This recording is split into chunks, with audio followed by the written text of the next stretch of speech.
प्रधानमंत्री नरेंद्र मोदी और बीजेपी के राष्ट्रीय अध्यक्ष जेपी नड्डा के बीच आज एक अहम बैठक हुई है। सूत्र ये जानकारी दे रहे हैं, इस बैठक में अलग अलग राज्यों में नियुक्त होने वाले प्रदेश अध्यक्षों के नाम पर चर्चा हुई है।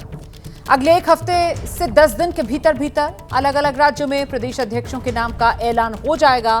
प्रदेश अध्यक्षों की नियुक्ति इस वजह से महत्वपूर्ण है क्योंकि जब तक 50% राज्यों में प्रदेश अध्यक्षों और संगठनों का चुनाव पूरा नहीं हो जाता है, तब तक राष्ट्रीय अध्यक्ष का चुनाव नहीं हो सकता। सीधे आपको लेकर चलेंगे, हमारे साथ हमारे सहयोगी अंकित गुप्ता इस वक्त मौजूद हैं। अंकित, इस बैठक के जरिए कहा जा सकता है कि बीजेपी को नया राष्ट्रीय अध्यक्ष मिले, इसी की कवायद तेज हो रही है।